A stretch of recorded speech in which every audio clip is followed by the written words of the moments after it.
అందరికీ నమస్కారం. విచిత్రమైన కథలెన్నో చెప్పుకుంటున్నాం కదా! 'కత్తిలో బింబం' అనే మరో విచిత్ర కథ చెప్పుకుందాం. అది ఒక చిత్రమైన రాజ్యం.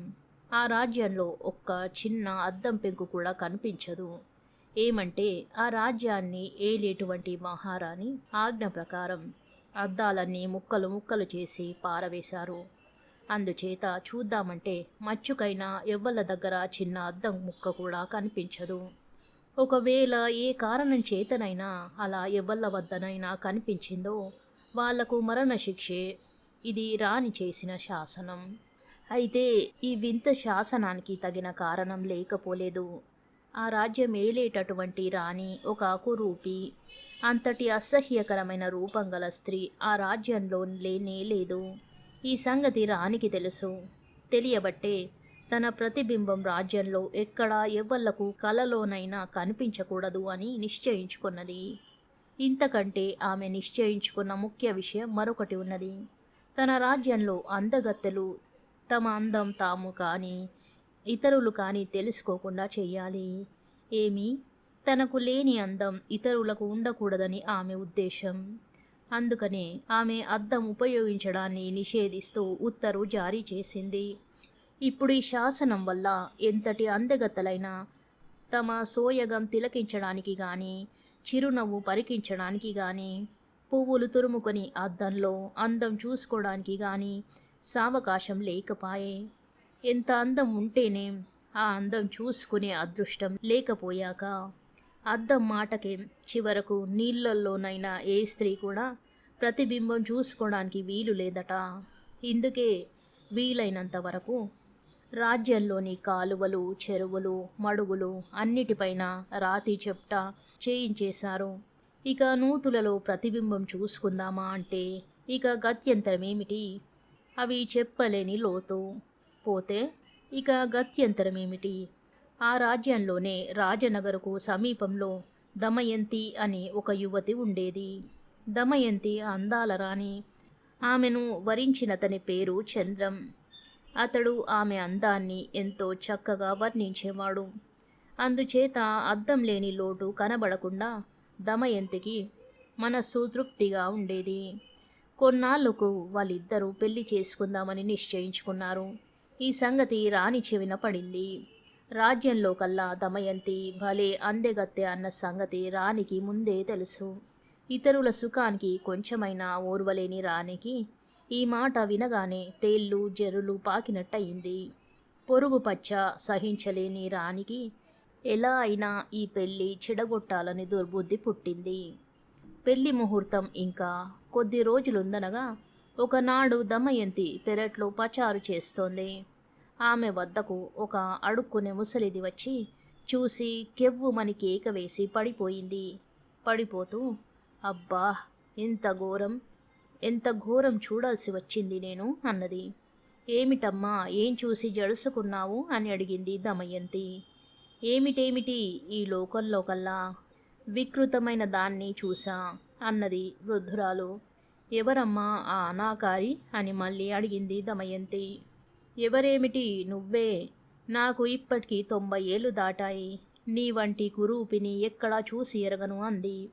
ఆశ్చర్యపడి దమయంతి కుప్పలాగా కూలబడిపోయింది. ముసలిది అదృశ్యమైపోయింది. ఆనాటి నుంచి దమయంతికి తీరని మనస్తాపం పట్టుకున్నది. అయ్యో, నేనెంతటి కురూపిని, నాది ఎంత వికృతాకారం, ఇంతవరకు ఈ సంగతి తెలుసుకునే లేకపోయాను కదా. ఇదే గోల, ఇదే పలవరింత. ఆమెను ఓదార్చడానికనే చంద్రం ఎన్నో విధాలా ప్రయత్నించాడు. లాభం లేకపోయింది. ఇప్పుడు పెళ్లి గొడవ ఎత్తితే దమయంతి మరీ కుమిలిపోసాగింది. ప్రాధేయపడ్డాడు చంద్రం. ఏమన్నా సరే చంద్రం, నువ్వంటే నాకు పంచప్రాణాలు. కానీ చూస్తూ చూస్తూ కురూపినైన నేను నీకు భార్యగా కాలేను, నిన్ను మోసగించలేను అని చెప్పింది. దమయంతి కేవలం భ్రమలో పడి కొట్టుమిట్టాడుతున్నది. ఆమెకు నిజం చెప్పించడం ఎలా?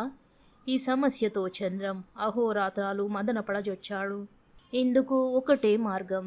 దమయంతి అద్దంలో తన ప్రతిబింబం చూసుకుంటే తప్ప నమ్మదు. చూడబోతే రాజ్యంలో ఎక్కడా అద్దమే లేదు కదా. సాహసించి ఎక్కడైనా సంపాదించి తెచ్చుకుందామంటే రాణికి తెలిస్తే పుచ్చే ఎగిరిపోతుందాయే. చివరకు చంద్రం దమయంతికి నచ్చజెప్పి రాణి వద్దకు బయలుదేరదీశాడు. రాణి వద్దకు పోయి కరుణించుమని మొరపెట్టుకున్నాడు చంద్రం. ఒక్క అద్దం అనుగ్రహించమని వేడుకున్నాడు. ఆ ప్రార్థన వినగానే రాణి మా ఎదుట నిలిచి ఇటువంటి కోరిక కోరడానికి నీకెన్ని గుండెలురా అని గద్దించింది. అప్పుడు అతడు తన దమయంతికి పట్టుకున్న దుఃఖం ఎటువంటిదో మనసు విప్పి వెల్లడించాడు. మన్నించాలి మహారాణి, మీ ఎదుట ఉన్న ఈ అమ్మాయి చిత్రమైన సంకోచంతో సతమతమైపోతున్నది.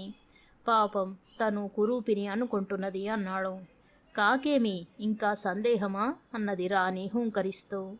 దమయంతికి తల గిర్రున తిరిగిపోయింది. ఇక ఈ బతుకెందుకు, ఆనాడు ఆ ముసలిది ఇలానే చెప్పింది, ఇప్పుడు మహారాణి కూడా ఆ మాటనే చెబుతున్నారు అంటూ సోలిపోయింది. రాణి చేసిన తంత్రమంతా ఇట్టే పసిగట్టాడు చంద్రం. ప్రచండుడయ్యాడు. అతనికి ఒళ్ళు మండిపోయింది. ఏమిటి రాణి, పిచ్చిగాని ఎక్కిందా, లేకుంటే కావాలనే అబద్ధమాడుతున్నావా? త్రిలోక సుందరి అయినటువంటి నా దమయంతిని కురూపి అంటుందా? ఏమి సాహసం! పైగా కుట్ర చేసి ఒక ముసలిదాని చేత నాటకమాడిస్తుందా? ద్రోహం, ద్రోహం అన్నాడు. ఈ మాటలు అంటూ ఉండగానే భటులు వచ్చి అతనిని పట్టివేశారు. రాణి కూర్చుని ఉన్న సింహాసనానికి పక్కనే తలారి ఉన్నాడు. సైగ చేసింది రాణి. కత్తి ఎత్తాడు తలారి. విశాలమైన ఆ కత్తి తలతల మెరిసిపోతూ ఉంది. అకస్మాత్తుగా 2 గావు కేకలు వినిపించాయి. ఎవరివి ఆ కేకలు? తలతల మెరిసే విశాలమైన ఆ కత్తిలో యవ్వనవతి అయిన దమయంతి తన ప్రతిబింబం చూసుకొని ఆనందాతిశయంతో పెట్టిన కేక మొదటిది. రెండవ కేక రాణిది. మరణ బాధ వంటి మూలుగులాగా ఉన్నది అది. వికృతమైన రాణి కూడా తన రూపం ఆ కత్తిలో కనబడగానే గుండె అవిసి ప్రాణం వదిలింది. కథ సమాప్తం. మట్టి బుర్ర అనే మరో కథ చెప్పుకుందాం. పూర్వకాలమందు బ్రహ్మదత్తుడు కాశీరాజ్యాన్ని పరిపాలించేటప్పుడు బోధిసత్వుడు ఒక కోతిగా జన్మించాడు.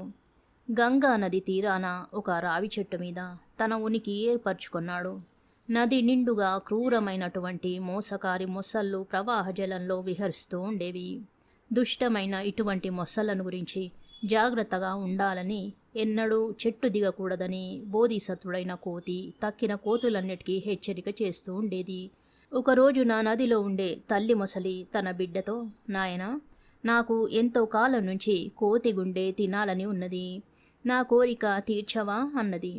అందుకు మొసలి పిల్ల, అమ్మా, కోతులు చాలా తెలివైనవి, అదీగాక అవి చెట్టు నుండి చెట్టుకు గంతులేసి పారిపోతాయి, ఎట్లా పట్టేది అని తన సంశయం చెప్పింది. తెచ్చే తీరాలి అని పట్టుబట్టింది తల్లి మొసలి. మొసలి పిల్ల పోయి రావి చెట్టుకు చుట్టూ తిరిగింది. పైనున్న కోతులు కొమ్మలు రెమ్మలు విరిచి దానిమీద పడవేయసాగాయి. ఉన్నట్టే ఉండి కొన్ని కోతులు నీటి సమీపాన ఉండే కొమ్మలకు దిగివచ్చాయి. వాటితో పిల్ల మొసలి, ఓయి తమ్ముళ్ళారా, ఎంతకాలమైనా మీరు ఈ చెట్టుపైన కూర్చొని కాలక్షేపం చేయడమే గాని ఈ ప్రపంచంలో ఎటువంటి చిత్ర విచిత్రాలున్నవో మీకు తెలియదు కదా. ఈ నది మధ్యన పరమ సుందరమైన ఒక ద్వీపమున్నది. ఆ ద్వీపంలో చక్కటి మామిడి చెట్టున్నది. రండి, నాతో చూపిస్తాను అని ఎంతో తీయగా చెప్పింది.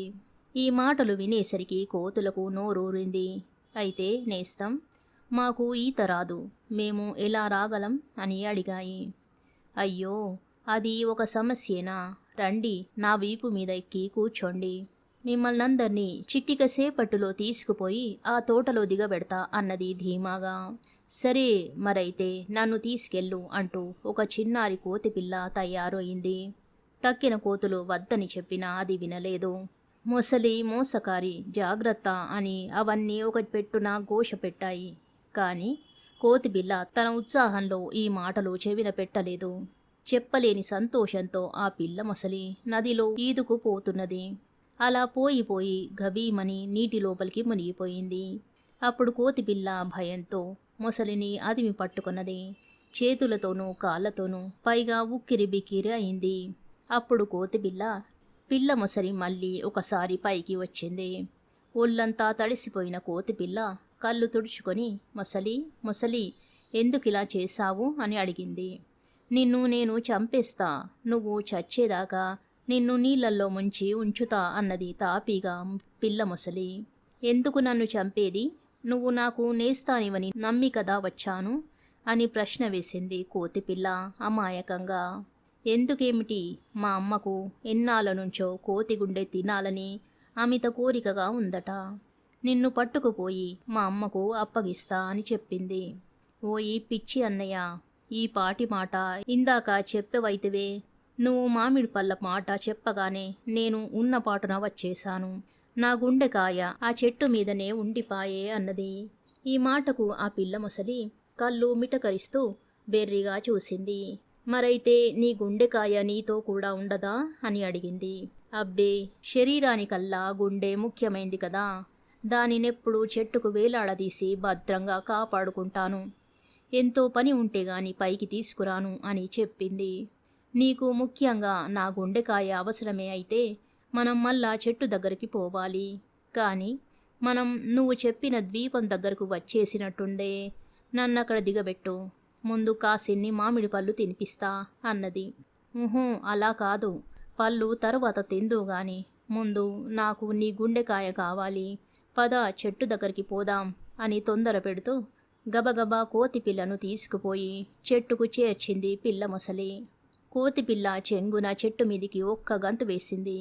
పైన కూర్చొని కిచకిచలాడుతూ, ఓయి మట్టి బుర్రా, రా పైకి రా, నా గుండెకాయ తీసి పట్టుకెళ్దు గాని అంటూ వెటకారం చేసి కొన్ని కొమ్మలు విరిచి పిల్ల మొసలి మీద పడవేసింది. పిల్ల మొసలి తన పైన పగ పట్టిందని తెలుసు కోతిపిల్లకి. ఈ చెట్టు మీద ఉండడం ఎప్పటికైనా ప్రాణాంతకమేనని తలచి అది దూరాన ఉండే మరొక చెట్టుకు తన బస మార్చింది. ఆనాడు కసిపూనిన ఆ పిల్ల మొసలి ఎలా కనిపెట్టిందో కోతిపిల్ల బస మార్చడం తెలుసుకున్నది. సంబరపడి పగలంతా అది ఆ రేవులోనే కాచుకొని ఉన్నది. అక్కడ నదికి మధ్యన ఒక లంక ఉన్నది. ఆ లంక నిండా భలే అయిన జామ పళ్ళు, చెట్ల నిండా పళ్ళు కలకలలాడుతూ గుమగుమ పరిమళిస్తూ ఉన్నవి. ఆ లంకకు నది ఒడ్డుకు నడుమగా ఒక ఘనమైన రాతి పలక ఒకటి ఉన్నది. కోతిపిల్ల చెట్టు మీది నుంచి లంకకు పోదామనే కుతూహలంతో ఆ రాతి పలక మీదికి ఉరికింది. అక్కడి నుంచి లంకలోకి ఒక్క గెంతు వేసి పొట్ట పట్టినన్ని పళ్ళు తిన్నది. పిల్ల మొసలి నది లోపలే పొంచి ఉండి కనురెప్ప వాల్చకుండా చూస్తున్నది. కోతిపిల్ల లంక నుండి తిరిగి వచ్చేటప్పుడు పట్టి వేద్దామని దాని ఊహ. మాటు మణిగింది. కడుపు నిండా పళ్ళు దట్టించిన కోతిపిల్ల మెల్లగా లంక నుండి మళ్ళీ రాతి పలక మీదికి దిగింది. అయితే పొద్దుటి కంటే ఇప్పుడు ఈ రాతి పలక పెద్దదిగా కనబడుతున్నదే. కొంపదీసి ఏ మొసలైనా ఇక్కడ పడుకోలేదు కదా. ఏమో, కనిపెట్టడం చాలా కష్టం, అందులోనూ ఈ మసక చీకటిలో అని మనసులో అనుమానించింది కోతిపిల్ల. కేకలు పెట్టింది. అనుకున్నట్టుగానే కొంతసేపటికి మొసలి కదలి నోరు తెరిచింది. ఆసి, నీ దుంపదెగా, తలచినంత అయ్యిందే. సరే, ఇంకిప్పుడు ఎలాగో నీ బోనులో చిక్కుకున్నాను, తెరు, నీ నోట్లోకి ఉరుకుతా అన్నది కోతిపిల్ల. మొసలి నోరు తెరిచినప్పుడు కళ్ళు మూసుకుంటుంది. ఈ కీలకం తెలుసు కోతిపిల్లకు. సంతోషం కొద్దీ పిల్ల మొసలి నోరు తెరిచింది అంటే కళ్ళు మూసుకుందన్నమాట. కోతిపిల్ల ఎగిరి గంతేసింది. ఎక్కడికి? మొసలి నోట్లోకి కాదు, దాని బుర్ర మీదికి. పిల్ల మొసలి బుర్ర మీది నుంచి ఒక్క ఊపుతో అది తన చెట్టు మీదికి ఉరికి క్షేమంగా కొమ్మ మీద కూర్చుంది. తెల్లబోయి చూసింది పిల్ల మొసలి. ఓసి మట్టి బుర్రా, నీవేనా నా మీద పగబట్టడం అని కిచకిచలాడుతూ చిటారు కొమ్మ కంట వెళ్ళిపోయి వెక్కిరీచింది కోతిపిల్ల. కథ సమాప్తం. శుభం.